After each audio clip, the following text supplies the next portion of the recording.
मन की शरारत, इसका क्या अर्थ है केशव? पार्थ, प्राणी के शरीर का एक अदृश्य अंग है मन, जो दिखाई नहीं देता, परंतु वही सबसे शक्तिशाली हिस्सा है शरीर का। ये याद रखो कि मन शरीर का हिस्सा है, उसका आत्मा से कोई संबंध नहीं। आत्मा यदि रथ में बैठा हुआ रथ का स्वामी है, तो मन शरीर रूपी रथ का सारथी है।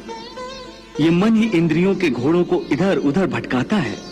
कभी यौवन के आवेश में यही चंचल मन मनुष्य को इस भ्रम में डाल देता है कि वो सर्वशक्तिमान है, वो सब कुछ कर सकता है, वो यहां का राजा है, जिसके आगे हर कोई झुक जाने पर विवश है और जिसे हर कोई प्रणाम करता है। जिस तरह दीपक की बाती को दीपक तले छुपा अंधेरा दिखाई नहीं देता, उसी तरह जवानी को उसके पीछे छुपा बुढ़ापा और कमजोरी दिखाई नहीं देती। परंतु जब शरीर के दीपक में यौवन शक्ति का घी जल जल कर समाप्त होने लगता है और दीपक तले छुपा अंधेरा बढ़ने लगता है, तो मनुष्य घबराकर चिल्लाने लगता है, मैं बीमार हूं।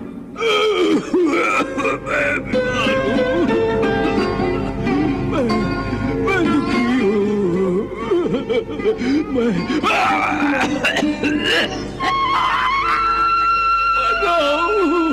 मैं मर रहा हूं, मुझे बचाओ। ये रोने का नाटक भी मन ही करता है। हे अर्जुन, मनुष्य को मैं के घमंड की मदिरा पिलाकर मधोश करने वाला पाखंडी केवल मन है। उसके हाथों में मोह माया का जाल है, जिसे वो मनुष्य की कामनाओं पर डालता रहता है और उसे अपने वश में करता रहता है। ये मन शरीर से भी मोह करता है, अपनी खुशियों से भी मोह करता है और अपने दुखों से भी। खुशियों में खुशियों से भरे गीत गाता है, तो दुख में दुख भरे गीत गुनगुनाता है।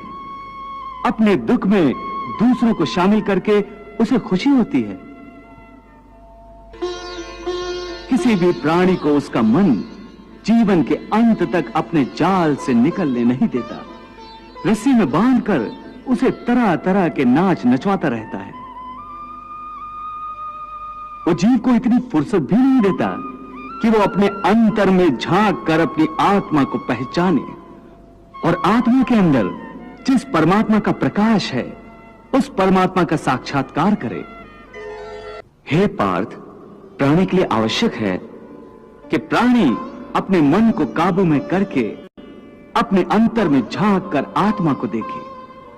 तब उस आत्मा के अंदर उसे परमात्मा का प्रकाश स्पष्ट दिखाई देगा।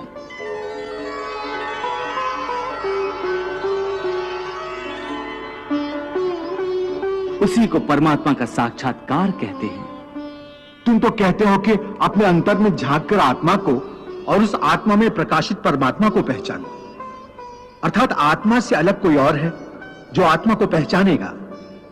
ये किसको कह रहे हो कि आत्मा को पहचानो? कौन पहचानेगा अंतर की आत्मा को? तुम्हारा मन। मन? हाँ, तुम्हारा मन। परंतु तुम तो कहते हो कि मन माया के भ्रमजाल में फंसाकर प्राणी को बहुत नाच नचाता है, फिर वह आत्मा और परमात्मा की ओर क्यों ले जाएगा? तुमने ठीक प्रश्न किया अर्जुन। उसका उत्तर यह है कि जब तक तुम अपने आप को मन और विषयों के अधीन रहने दोगे, तब तक वो तुम्हें नाच नचाता रहेगा। हे पार्थ, मनुष्य का शरीर एक रथ की भांति है। उस रथ के जो घोड़े हैं, उन्हें मनुष्य की इंद्रियां समझो, जैसे आंख, नाक, कान, मुख, जीवा आदि। उन इंद्रियों को, घोड़ों को जो सारथी चलाता है, वो सारथी ही मन है। और उस रथ में बैठा हुआ जो उस रथ का स्वामी है, वही आत्मा है। मनुष्य की इंद्रियां अपने विषयों की ओर आकर्षित होती रहती हैं और उसका मन इंद्रियों को उनके विषयों की ओर ही दौड़ाता रहता है। यह तभी तक हो सकता है जब तक जीवात्मा अपने मन को अपने काबू में ना लाए। जब तक मन काबू में नहीं आएगा, वो इंद्रियों को उनके विषयों की ओर ही दौड़ाता रहेगा। विषय उनको बुलाते हैं, इंद्रियां उनकी तरफ भागती हैं और मन जीवात्मा की परवाह किए बगैर रथ को उस ओर लिए जाता है। परंतु जब तुम स्वयं मन के अधीन न रहकर मन को अपने अधीन कर लोगे तो वही मन एक अच्छे सारथी की तरह तुम्हारे शरीर रूपी रथ को सीधे प्रभु के चरणों में ले जाएगा।